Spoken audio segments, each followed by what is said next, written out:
Hi, Reb David. Shalom Aleichem. How you doing? Good, how are you? I'm doing fantastic. Baruch Hashem. I'm waiting for my pre-Shavuos haircut, as you can see. As I'm staring myself in the face, Uh, the minhag of the Rizal's Erev Shavuos, so we're pushing through. Wow. Wow. You don't have to date. That's right. That's right. Actually, when I did date, I had this problem. I dated my wife at this time of year, and I had a beard. It wasn't as big as this, but right before we got engaged, I was like, "This is what I'm going to look like after Shavuos." And I showed her a picture. I was wearing glasses and a beard, and in my picture, I had contact lenses and was beardless, clean shaven. So she almost like fainted. Like here, she's ready to get engaged to this guy, and he's an imposter. Very funny. You like the beard. What are you gonna?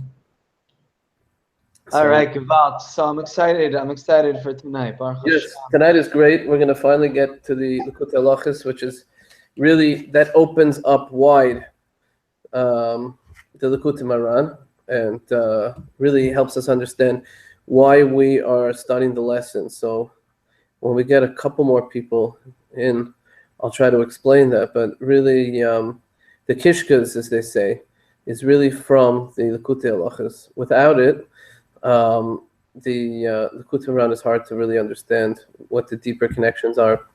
So Reb Nosson really opens up things wide, and it's an amazing work. So I'm excited to do it. Okay, so let's see if we got any chevra here. We have some people. We do. And maybe we can get a better understanding of who's part of the chevra, who's here, who's joining us, who's If anyone wants to list their names on the chat, who are learning with. Yeah, maybe. The one thing that I'm wondering is if because the chabura is broadcast, right? and people might feel a little bit self-conscious. I don't know. That's the only thing I was thinking about. Maybe that's a consideration for the chabura. I don't know. But if the Google Hangouts is not broadcast, Right. so maybe people want to. If anybody has Google, Gmail, which I don't know, I guess I'm assuming most people do have, then they can log in. They can introduce themselves, tell us who's learning with us, and we could take the next step and maybe make it a little bit more intimate. And just let's reiterate that if people want to ask questions, and they don't want it to be broadcast on YouTube or saved and something for everybody to see, they could log into Google Hangouts with their Gmail account, and they can type in their questions on the Google Hangouts chat, and that's a little bit more anonymous. And Rabbi Yossi, you could then field those questions. Yes. I think maybe have that would we'd have a little bit more interaction, and make it more of a chevra. So another possibility is, other than this, if us just maybe we could do chazara maybe sometime this week. We can get on for like 10-15 minutes, just talk about ourselves and what we want to get out of the chabura, who we are, where we are, anything along those lines. So anyway, a bunch of different ideas just going to throw out, but really the Google Hangouts is the best opportunity for people to be involved, and if they want to fly a little bit under the radar. Yeah, I'm actually going to post. See, the way I've got it set up over here is I've got the YouTube on the right screen and Google Hangouts on the left, and the two chats are not linked.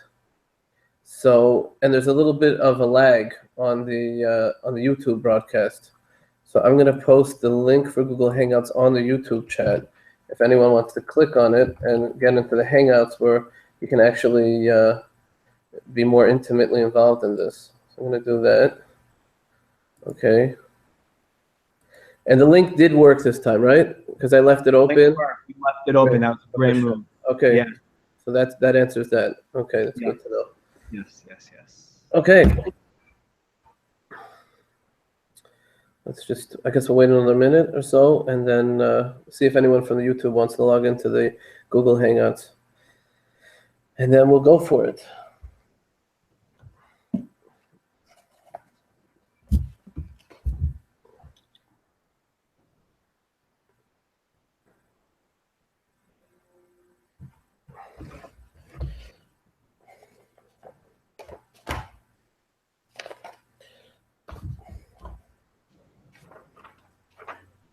Let me actually post a link for the text as well. I think that might be helpful. Okay, do that. Stick it in Dropbox, and then I can link it. So maybe before we go into Likutey Halachos, we can have a brief review of the Likutey Moharan lesson. Yes. So just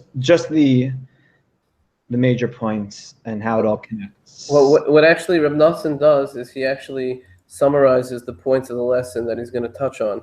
So that will actually work as a summary for us. That will work as a great way of summarizing what we've studied so far. So we can start with, that's how he starts off what we're discussing, and he touches on all the points that we're going to talk about. Okay? All right. So I'm going to start. Is that okay? Sure, go ahead. Okay. All right. So this is going to be, I have here the Likutey Halachos. As I mentioned, in the there's also a WhatsApp group if anybody's not on it. As I mentioned, what's it called? What's the WhatsApp group called? Oh, you muted yourself. Okay, there is a WhatsApp group, and what we've got over here is the Likutey Halachos, and the way Reb Nosson does this is that it's based on the order of halacha. If you've never learned Likutey, if you've never learned study Likutey Halachos before, it's based on the order of Shulchan Aruch. So this is volume 2 in Orach Chaim, and Reb Nosson usually starts off with a halacha, and then he brings down the concepts from the lesson of Likutey Moharan, which is why it's important to first study the lesson so that you're familiar with how the basic picture of how the lesson's set up. And then he goes through the ideas that Rabbi Nachman introduces in the lesson. He goes through them, and he goes through all kinds of things. He can go through the different stories in Tanakh. He can go through Gemaras, Midrashim, Zohar, all kinds of things. And then he brings it all back to the halacha and explains how really the halacha is hinting to this deeper spiritual concept. And what you can do with that, what's so amazing about that, is that when you go and do mitzvahs, you have this incredible opportunity to understand the deeper spiritual roots of the mitzvah. So if it's tefillin, if it's tzitzis, if it's Shabbos, all these different mitzvahs that we do, you could really understand what's going on and connect on a much deeper level with those mitzvahs. It really transforms the mitzvahs. I'm not aware of any other work on this level that goes and does this in the entire library of Svarim that exists. As far as I know, this is the only work that attempts to do that. So it's an incredible opportunity to learn something that will transform our connection to Torah and to mitzvahs. And so without further ado, so we'll begin. So this is Hilchos Masa Matan, number 4, Daled. Talking about business halachas over here. Reb Nosson starts off, Inyan Ma'aser Masa Matan. By the way, again, there's a link on the chat if you want to download the text. I think it could be very helpful. That's a PDF copy of the text. You could also go to breslovbooks.com and you can download the entire Likutey Halachos in digital format for free over there. Whichever one is easier for you. Okay, so Inyan Masa Matan, as far as the idea of Masa Matan, of business, halachas, business dealings, Izar l'nishtatif ha'akum. So the halacha in Shulchan Aruch is that a person should be very careful not to take a partner who, according to the literal translation of this, is akum is literally an idol worshiper. It's actually a pasuk in the Torah. Rashi explains this on the pasuk he says that if you become a partner with a person who is an oivin of avodah zarah and idol worship, or if you become a partner with them, what happens is that it may come to a situation where you have to, there's a certain business deal and they require you to make a shvuah, to swear about something, and they use one of the names of their pagan gods, and therefore they force you to swear in the name of the pagan god. So it says the names of Hashem Elokim Acherim, the names of other gods, lo kiru, should not mention. Lo yishma, it shouldn't be heard from you. So Rashi brings down the Gemara that learns this halacha from that pasuk. That's the way you'll come to mention the name of a foreign deity. And then Rav Nosson says, we will explain all of this according to our Torah, which is the one we've been studying, Ayin Vav, Torah Ayin Vav, the one we've been learning together the last couple of weeks. Okay. So I promised you an intro.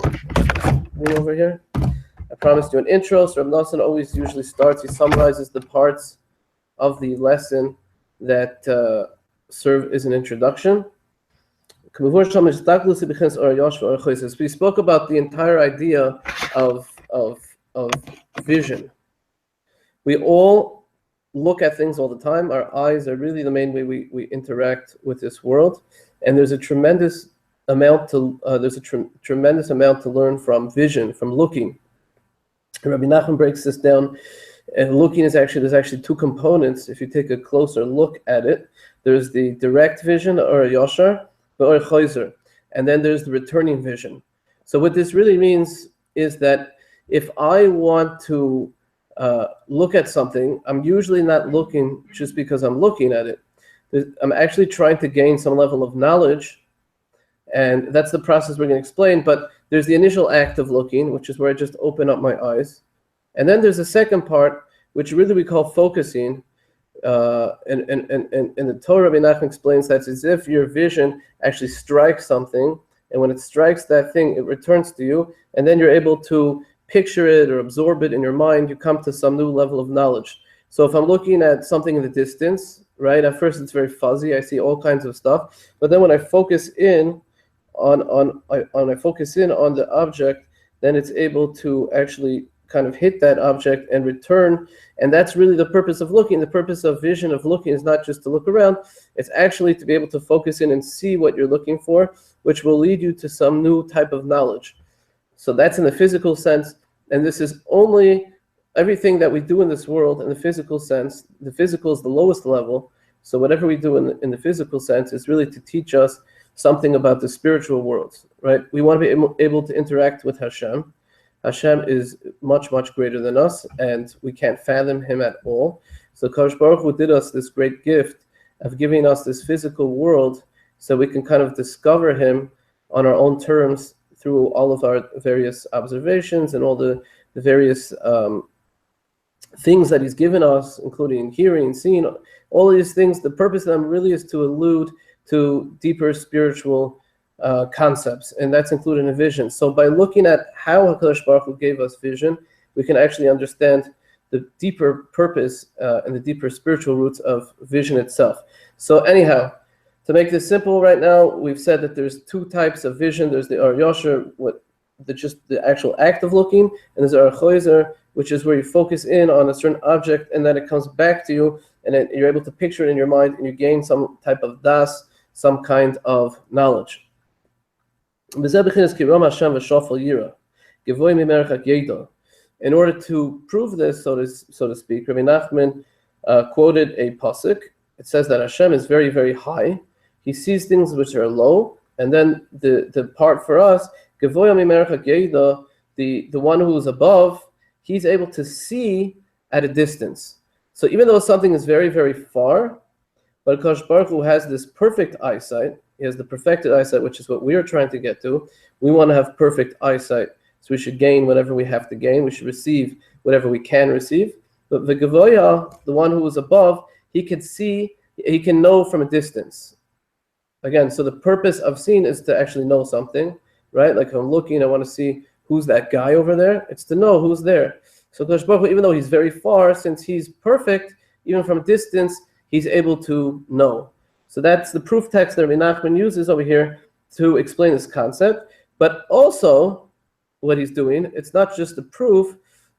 In fact, whenever Rabbi Nachman brings proof, it's never to prove there's actually more to it than that. It also alludes to something deeper, and that is what we're going to see through this halacha, that actually this process does not only go on with us, as far as us looking up to Hashem. There's a reciprocal act where Hashem looks at us as well. So these two things are actually going to parallel each other.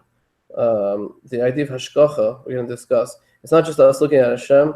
Hashem, actually, it's a reflection, and Hashem reflects back what we do to Him. We'll see that, and we'll explain that as we go on through this. Okay, so continuing to summarize the points that we've studied till now. So now looking, like we said, it's not just an act of opening up your eyes and just seeing all kinds of things. There's an element of it, the Or Choyzer, the returning light. In order to do that, you have to focus. That's what this is all about, focus. You focus by having what he calls a vessel that has various limitations to it. So in other words, if everything is everywhere, you can't really understand what you're seeing. But if you focus in on one specific spot, so you limit your vision, you create like a vessel, so that now that vessel can become filled with whatever you're trying to see, and it's then able to come back to you and then be pictured in your mind. Without that, if you have no vessel, if you're just looking at everything, you won't see anything. It's just a blur. Someone will ask you what you saw afterwards, right? You won't be able to tell him anything that you saw. You're just overwhelmed. But when you narrow your focus to a specific area, spot, time, place, all these types of things, these limitations, you create a vessel, so that vessel becomes full with whatever you're staring at. And then you're able to receive that, and that gives you the knowledge that we've spoken about, which is the purpose of seeing, the ultimate purpose of seeing. Before you really see, when you're just kind of glancing, it's without any boundary. But through this proper vision, it becomes engraved in your mind. So through this, it creates a boundary. Now, Rabbi Nachman said that's not only true in the physical sense. So in the physical sense, you want to see a specific thing, so you focus in on an area and a certain distance, a certain place. You focus in on all of those, and that's the limitation that's needed in order to create the vessel, so that you can now understand what you were looking at. But this is also true in the spiritual sense. And the example he gives is of spiritual eyesight. Ruchnis type of eyesight is bitachon, is trust in Hashem. He says, the pasuk says that all the eyes, they turn to Hashem with hope, and it's a reference to having bread, having parnasa, so that we can live, right? Being able to pay the bills. So you see that all the eyes turn to Hashem. Now imagine someone, he's in a real tough pickle, and he goes out and he stares up at the sky, right? So what is he looking at? He doesn't see Hashem. Hashem's not the sky. But really, that's just the reflection of what he's doing on a spiritual level, which is that in his mind, there's also this vision, there's this eyesight, which is a vision of spiritually looking to Hashem, spiritually being focused on Hashem. The focus over there is the bitachon. And Rabbi Nachman explains, through this type of looking, this bitachon type of looking, this where you look trustfully to Hashem, you're able to draw the parnasa to yourself. Rabbi Nachman said there's a spiritual fact that shefa and bracha are continually being sent from HaKadosh Baruch Hu down to us. Really, they're everywhere. We'll get into the reason later in this lesson today of why then why it's so difficult. And if it's everywhere, then why don't we see it everywhere? We'll get into that. There's a reason for that. That's also for our benefit. But really, essentially, the whole world, Hashem is not restricted by any kind of time. There are no restrictions when it comes to Kadosh Baruch Hu. And therefore, really, the shefa is everywhere. But it has no boundary, and therefore we can't receive it. Right? We need this vessel that we spoke about. And It might be that something that I need today, if I just leave it the way it is, it won't come down for many years. But through this spiritual eyesight, which we call bitochen, you create that vessel we said you needed before, which is you give it a boundary and a time limitation.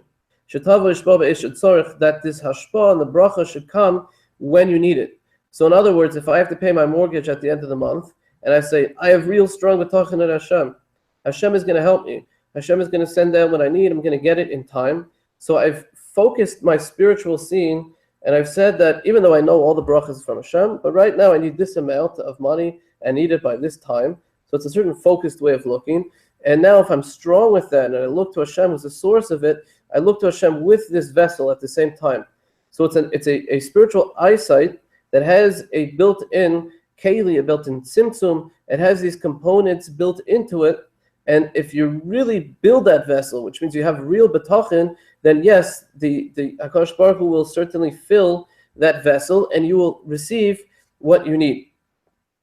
You'll get it at the time you need it. This is all the eyes. They turn to Hashem with hope, and you give to them their food in its proper time. In the proper time is the key to that pasuk. Because through this spiritual looking, which has the built-in keli of bitochen, it's not just that you're looking to Hashem, you know that Hashem gives everything. But you know Hashem gives everything, and you have bitochen that He's going to give you what you need when you need it. Then Hashem gives it to you, He reciprocates and gives it to you when you need it in the proper time. Because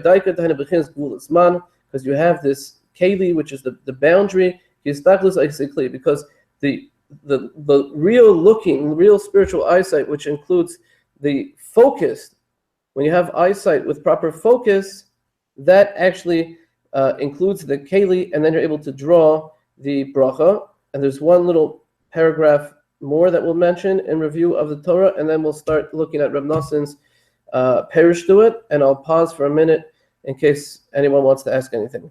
This is the advantage of being very close to the tzaddikim, coming close to the tzaddikim. Because the tzaddikim, they teach us how to make these boundaries. They teach us how, and this is a very important thing. People imagine that since Torah, or any avodas Hashem, doing mitzvahs, davening, whatever it may be, since all of these things are spiritual, so people imagine that no matter what, it must be that it's good for you, right? You think that it has to be. It's the Torah, it's mitzvahs, it's davening, it's all kinds of spiritually positive things. You would imagine that it must be good for you. The truth is that it can actually be very dangerous for you. And it's the tzaddikim, Rabbi Nachman says, they teach us according to our lefi erkoi, according to the measurement that I need, the measurement that's healthy for me. So they teach me exactly how much I need right now that is digestible, that's healthy for me. Like the Gemara says that Torah could be sam chaim or sam avos. Torah could be this an auxiliary of life, or it could actually be poison for a person. That's even true about Torah. So that it's very important to be close to tzaddikim, because they teach us this balance, because we need boundaries even when it comes to spiritual matters like Torah, like tefillah. All these types of things also need to have boundaries. So David HaMelech davened about this for himself. He said, Tzalma nafshi. So my soul is thirsty. You can imagine how great David HaMelech was. You know, we actually can't imagine he was so great. But he was a Melech Yisrael. Mashiach comes from David HaMelech. You can imagine this spiritual yearning that he had. So he said, my soul is thirsty. When will I be able to see the face of Hashem? He said specifically, I want to see. That the re'iyah, we've now explained that there are two components to re'iyah. Re'iyah, looking, ultimately doesn't just mean the part where you just glance. That's called glancing. We said, no, real looking is actually, real vision is actually much deeper. It includes the Or HaChoyzer. It includes the rebounding light. The point, like we said, is the vision is that you should come to a level of das. In order to do that, the vision has to have the component of kalim, of tzimtzumim, of focus, right? We've kind of lumped all these concepts together, and we'll explain them a little bit more. But the idea is that in order for it to advance from the level of a glance to the level of vision or observation, I have to be able to tzamtzem. There has to be some level of focusing my vision on something.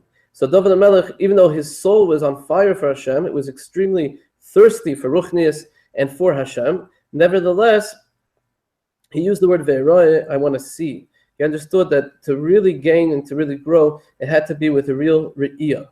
Okay? So if there's anything that's not clear, please ask now. You're welcome to ask on either this or on the YouTube chat.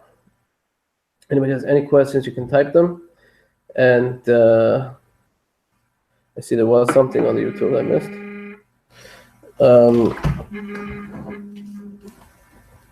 Okay, so let us go further then. Okay. The Ramnas has a small side note over here. He says, so there is one side note with this lesson. It was written from the Chaverim. Rabbi Nachman had certain Talmidim. They were called Chaverim, the friends. It was a group of Talmidim. Usually the Torahs in Likutey Moharan were transcribed by Reb Nosson, and Reb Nosson then showed them to Rabbi Nachman to make any corrections. So they were very, very precise in the way they were written onto that category. So it's not written as well. Okay. If you still, nevertheless, if you look into it and you study it deeply, you'll see that there are incredible chidushim in it. Every single thing that came out of Rabbi Nachman's mouth, even if it wasn't recorded 100% correctly, or clearly, I should say, correctly, I'm sure it is, but clearly, it was incredibly deep and awesome. Rabbi Nosson says. So therefore, he felt it was important to include this lesson in Likutey Moharan, and therefore he's going to expound upon it now. So here we go. This is Aleph and Hilchas Masa Matan Daled, and we begin. The whole idea of Re'iyah is really parallels very much the idea of doing business. Masa Umatan is the give and take involved in business. The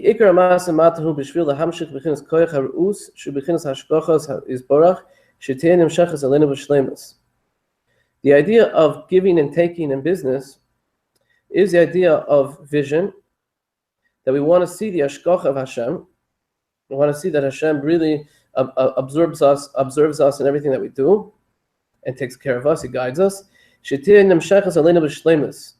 We want it to be on the level, even though there's hashgacha, even though every single thing Hashem definitely guides, but there are various levels of that, which we're going to discuss. But there's the open way where we really see Hashem and we feel that Hashem is guiding every detail of our life.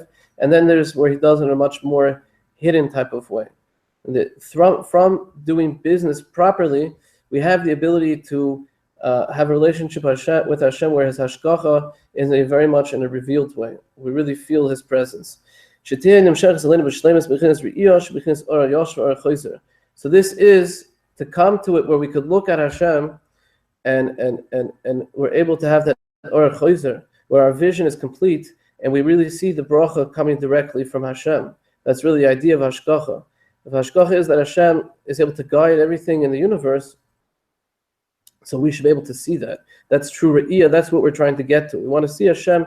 We want to see how, whenever we look to Him, we want to see that orach chozer. We want to see His light come back to us with whatever issues or whatever we're trying to gain in our lives. We want to be able to be able to picture that. Okay. And that is nasa, and that shayideza nasa kli lahashafa shatav basis. Man, like we spoke about. Okay. Kikol amasa matan enigmar kima yidesh nei panei adam. Now think about it. Business, every business relationship involves two people, and each party is there's a give and take involved with each party. Let's say this guy gives to, let's say, of Reuven and Shimon. So Reuven gives to Shimon money, or chayfetz pliny, or he gives him a certain object. chayfetz acher. And in exchange, Shimon gives back to Reuven a different object. So Reb Nosson says that this is the same idea. This parallels the model of the Or HaYosher and the Or HaChoizer. Each person is drawing forth his bounty to his friend. This is the direct light. Then he gets back something in exchange. So that would be the Or HaChoizer. That this is, it's mamish the re'iyah, because it's very specific. I'm giving you, I'm giving him this, and he's giving me back something specific. The model over here is it's a model where you are looking to your friend, and you're doing that through giving him something. In this sense, it's not an actual physical seeing over here. It's just the components that are behind the relationship of the Or HaYosher and Or HaChoizer with the Kosh Baruch Hu would parallel over here a business deal, because you have two parties, and let's say so the first party is looking to the second party in a sense by wanting to sell him something. So he goes to him and he wants to sell him something, and then he has the tzimtzum and the where he gets back a very specific thing in exchange. Okay, so in very broad terms, this parallels the idea of the Or HaYosher and Or HaChoizer, and you'll see it more as we advance through this. Al kain be'emes ikar hamshachas shefa parnaso hurak ayidei bitochen. So really, we know the main way we get parnas is only through betochen. Shu bechinas istaglus bechinas Or HaYosher Or HaChoizer. We already explained that. Then now, if you take that idea with us and Akash Baruch Hu, we want something from Hashem. We want a certain bracha from Hashem. So we have betochen, and we look to Hashem with a very specific looking, and then Hashem gives us. We give him the look, so to speak. We give him the betochen, and he gives us back, in exchange, so to speak, what we desire.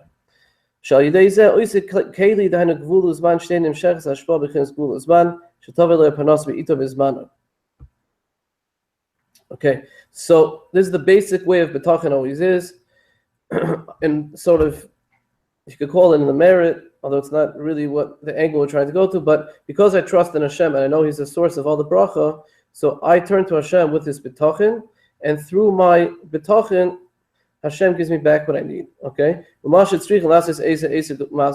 then why do we have to do any kind of business? It's actually for the betochen also. The fact that a person has to go to work. If a person could just believe in Hashem, right? The obvious question is, if you just believe in Hashem, so then you could sit at home and believe in Hashem. You could learn all day and you can daven all day, and you don't have to go to work. Right? And the answer, Rabbi Nosson is answering based on Rabbi Nachman, the answer actually is essentially that's true.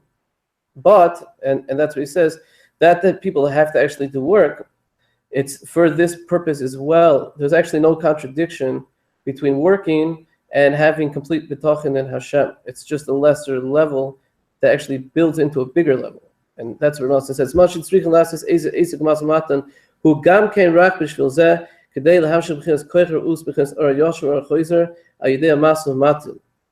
that by you being able to look to Akash Baruch Hu with bitochen, if the more you're able to look to Akash Baruch Hu just with the bitochen, the more Hashem will fill up that keli that you created through bitochen and give you back what you need.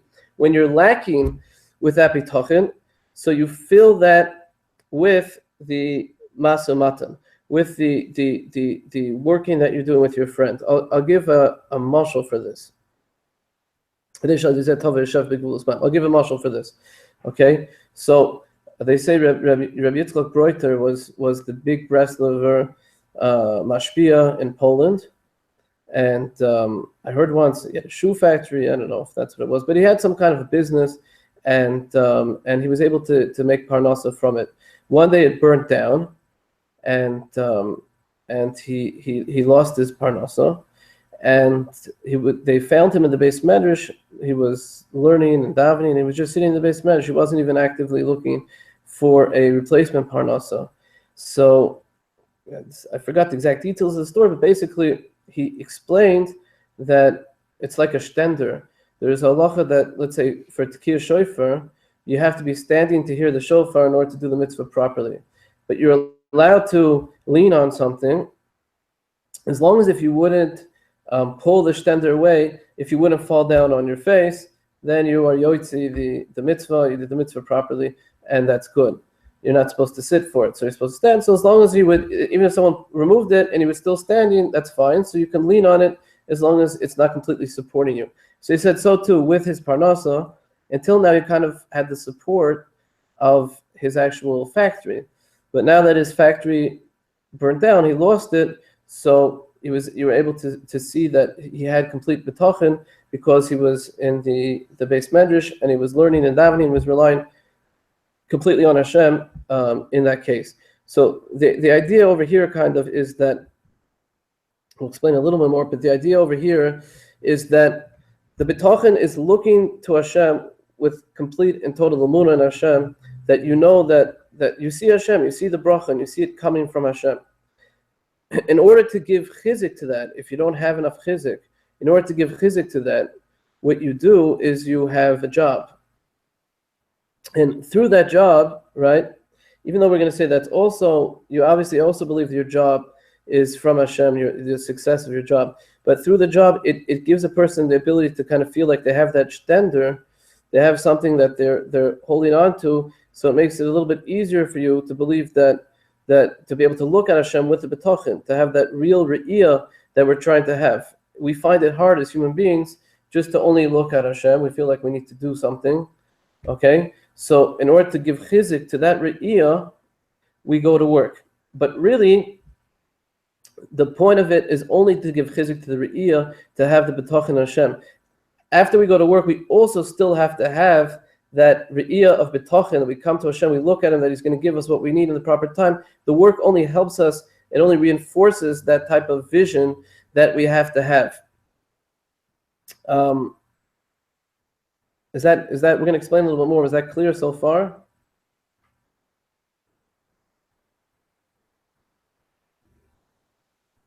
If I don't hear anything, I'll assume it is.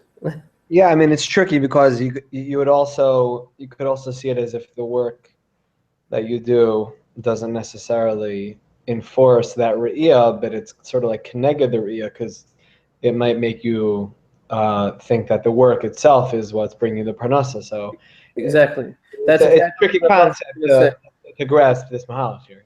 Yeah, he's going to go through what the opposite is. That's going to become, you're actually hinting to what he's going to get back to. Again, remember that the idea of this halacha was based on the fact that it's also to have a shutif who is an oved avodah zarah, oved kechavim, and he's going to talk about that being the avodah zarah of work, which is the people that work. We're going to get to people that work that they don't get it through the hashgach of Hashem. They get it through Hashem. Kind of gives it in a hidden way, gives it in a bad way, which we're going to see that. But on the kosher side of it, what we're supposed to be doing with the work is building up the bitachon so that we feel confident to, not that the work itself is bringing the bracha, but we just feel confident that Hashem is going to help us. If it helps us develop that sense of bitachon, that re'iyah, then it's very good. And in fact, theoretically, the work should lead you to have more and more bitachon and to work less and less. So it's interesting, there's no real stira, there's no contradiction over here between the bitachon and the working. The working can actually lead into more bitachon if you're doing it with this type of mahalach. I see there's some, yes, it's clear. Okay, we can see what you're typing, yes. So he explains it more, okay? Of course Hashem could just give parnasa, without you having to do any kind of work whatsoever. It's a pasuk in Tehillim. David Melech says that it's not from the east, it's not from the west, it's not from the midbar. Hakadosh Baruch Hu, He's the one that, meaning there's nothing natural. Hakadosh Baruch Hu, He's the one that is shoifet, and He's the one that gives the parnasa. The same way HaKadosh Baruch Hu, He fed our avos, He fed all of our avisenu in the midbar. The man v'chol davar lo yachasru. We didn't lack anything in the midbar. We had everything we needed. We had clothing, we had food, we had whatever we needed. So Hashem essentially could do all of this without any problem. So what changed? It's because our vision is weak. We can't focus on HaKadosh Baruch Hu with the bitachon the way we need to in order to create that keli to draw down the shefa.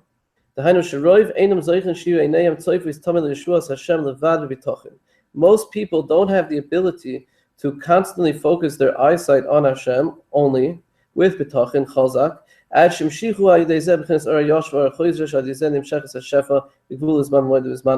until they're able to have the Ora Yosher and the Ora Choyzer, right? So the Ora Yosher is they're looking constantly to Hashem.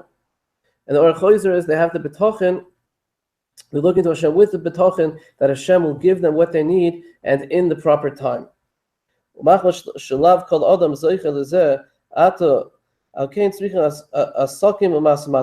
of this problem that it's difficult for us, that's why we need the model that we spoke about where you have a giving and taking, where you go to your friend and you provide a service or you have goods that you sell him and then he gives you something back.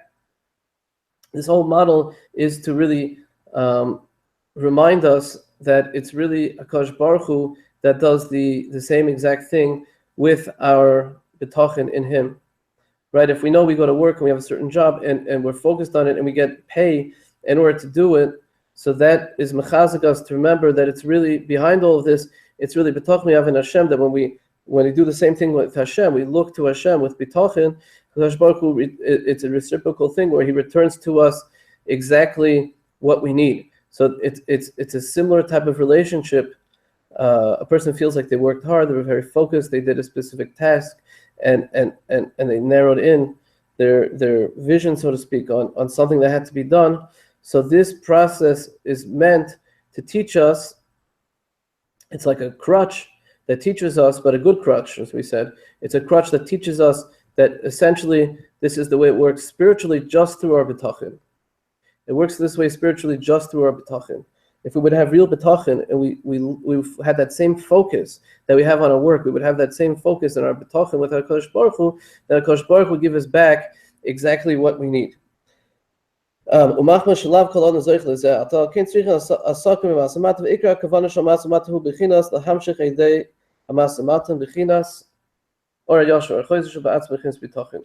the main point is to remember this thing, that when I'm focused and when I focus my vision on a specific thing, that I'm able to fill up that keli. That's what you do in work. You have the focus and you have a keli, you have specific tasks that you do, and you narrow your time and energy and your efforts into a specific area that makes sense, and then you're able to draw something back. So it's really to teach us that this is the way it works with bitachon as well. Therefore, specifically, so David, this is where you have to tell me if you want to be called by your Jewish name or your English name, but I automatically say David. But anyway, so to get back to what you were asking about, this is the positive side. It's doing work with emunah. To believe that all the parnas is only from Hashem, and to look just to Hashem. Parnasa only works this way. It doesn't have anything to do really with our efforts. Our efforts are just symbolic in the spiritual sense that they remind us of HaKadosh Baruch Hu, and that it really works with our bitachon.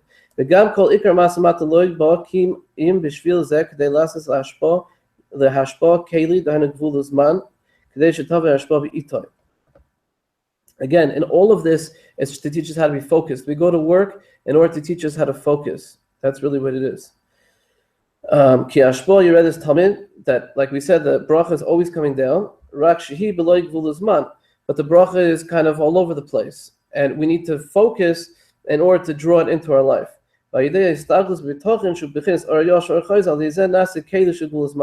Spiritually, the way we do this is through betochen. That's where we place. That's how we focus. That's really how we focus our essence. It's through betochen. Shetava yashpa b'moida. Zeba atzmi b'chins amasamatin shb'chins chalifim b'chins aryosh v'archoizer. Okay. So he says, "V'alkein be'emes kol mi should tchoino yichazek b'yoyzel Hashem yisbarach hu porek meno b'yoyzel oil tirdas amasamatin." So this is the point.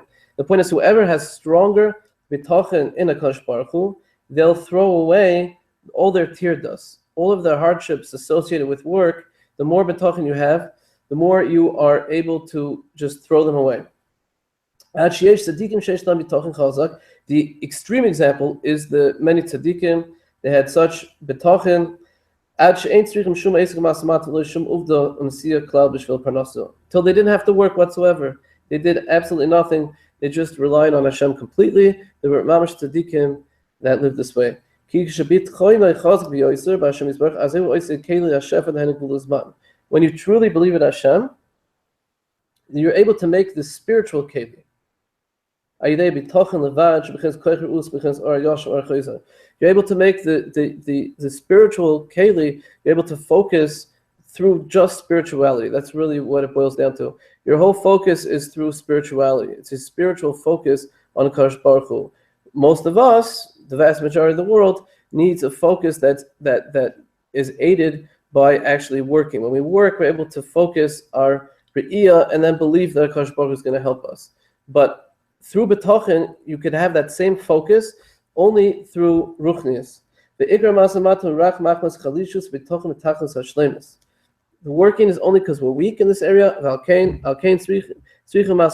we need to work. Therefore,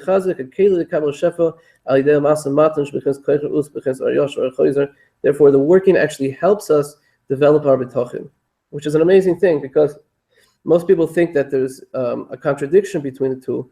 But according to Rabbi Nachman, if you go to work with this perspective and you say that I'm working and only in order to mechazik my betochen, to remember that I have to be focused on Hashem, that Hashem, everything in my life, all the brachas are from Hashem, and the more I'm able to focus and see Hashem that way, see Him in my life, the more I'm able to receive from Him. So if you turn your whole work into a spiritual act, it's mamash an avoida when you go to work, until you come to the point where you can actually work less and less and rely more and more on your betochen. The Ikar Reb Nosson says the betochen ki beloy betochen istalkus Hashem yisborach lo yoyel kol ha'masamat ha'olam. If you don't have betochen, it doesn't matter how hard you work, you will not be successful, and you will not be able to get the shefa. Ki ha'oysher v'akovim lefonu yisborach. All the riches are from Hashem. Rach machma she'en lo yidas lischaz betochen levad l'shum asiyah shel isaac ha'masamatan. The only reason that people don't have what they need is because, or they have to work so hard, is because they don't have this betochen. So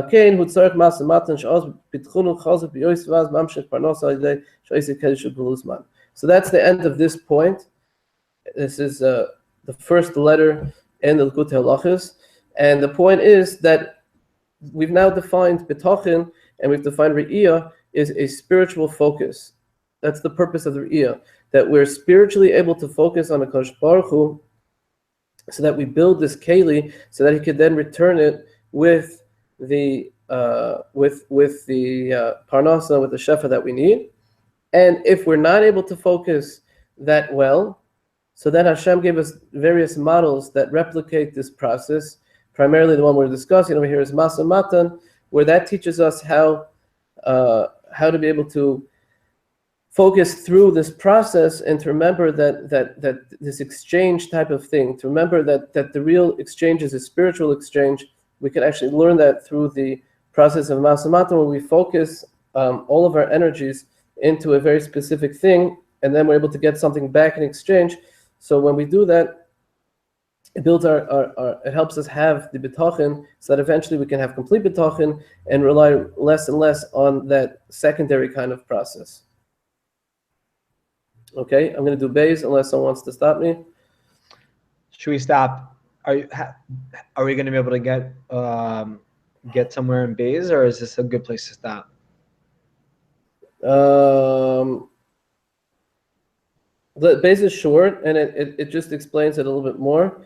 So let's just do Bays, and then it'll take only maybe another 5 minutes. So Great.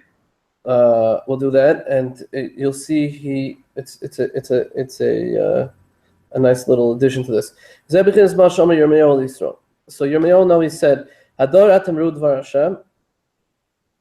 He said, come and see Dvar Hashem. He didn't say listen to the word of Hashem. See. Rashi explains that you learn from this that he took out, they had a jar that had man that was left out from the Dor HaMidbar, and he showed it to them. Look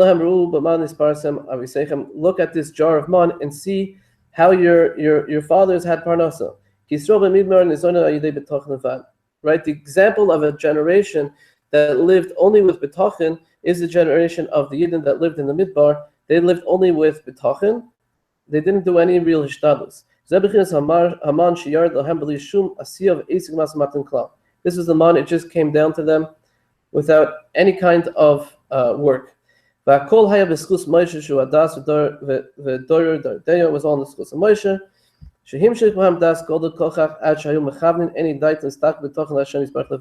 What was Moshe? It was called the Dor Deya, the generation of knowledge. So what we said, the whole point of seeing something is in order to see it, to learn it, to picture it in your head, so that you gain new knowledge. So Moshe Rabbeinu, who was the ultimate one that had knowledge, he was able to teach this to all of the Yidden in the Midbar, teach them how to properly observe something, to have a real re'iyah, and therefore he taught them that this knowledge that HaKadosh Baruch Hu is really the one that is in their life, that is being mashkiach on every single thing. And therefore, he taught them how to look straight to Hashem so that they would always have this knowledge. They were called the generation of knowledge. So he taught them how to use Re'iyah to gain knowledge, which is the complete and proper Re'iyah that we're all trying to gain, so that whenever we look at anything in life, we look at it properly so we actually gain some kind of knowledge from it and we grow from it. Until he got to the point where they were on such a high level that for 40 years, the man came down every single day without having to do anything. So you see, this is the Nesoyin that the Torah talks about with the man. Hashem says, I'm preparing for you man from Shemayim in order to test you. Their main challenge was, will they have bitachon every single day? And that they shouldn't have any kind of worries, saying what's going to happen, what'll be if the man doesn't fall down tomorrow. Their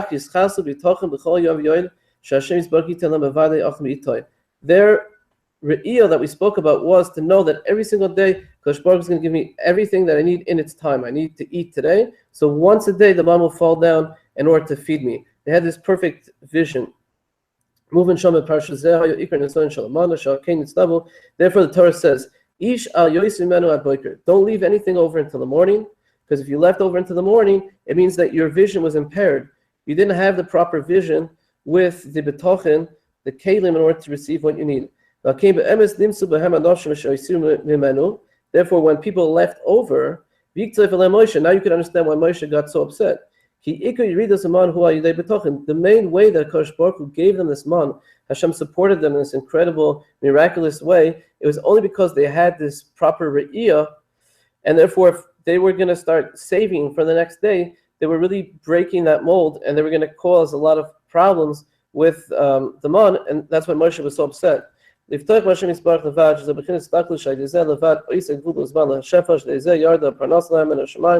this is what we explained. This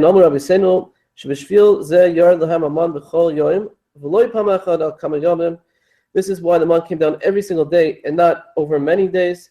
In order they should turn, Chazal says, in order they should look up to the sky. Which means to have real bitachon, a real spiritual type of eyesight. The last little paragraph here goes back to the original question that he brought down, which is why it says that Yirmiyahu Navi said that he said see, and he didn't say hear. Here he said see the word of Hashem, and not hear the word of Hashem. That generation of Yirmiyahu, they wanted to learn Torah all day. They weren't so interested in working. And they wanted just to have bitochen. They wanted to be like that generation of the Midbar. Therefore, his advice was, see the Dvar of Hashem, see the word of Hashem. Ru'u specifically said to them, see,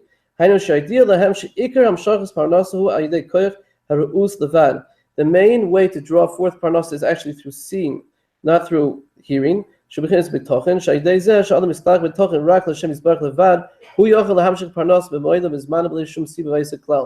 you have true spiritual vision, you are able to draw down that parnasa. That the same way the man came down, which was through B'tachin, so too in the generation of Yirmiyahu, which means also in our generation and every future generation, the nace of the man wasn't just that it was a special door that went through Mitzrayim, and therefore they were able to have this nace. The nace of the man was that really in every generation we can actually live up to the level of the man, and that's what Yirmiyahu Navi was trying to teach them. That through our re'iyah, if we're able to look with such a focus to Hashem of B'tachin, we have this complete focus on Hashem, then we could actually accomplish the same thing according to our level in this generation as well. So that was the reason why he said Ru'u and not here. Okay, so that'll conclude that portion. And that'll be it. If anyone has any questions, you can ask away.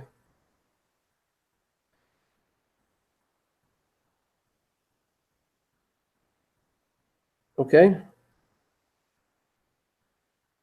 Thank you, and have a good night, everybody.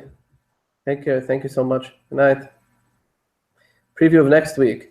Yeah, next week we go through the other side of the coin. We talk about parnasa that doesn't come straight from Hashem. Parnasa doesn't come.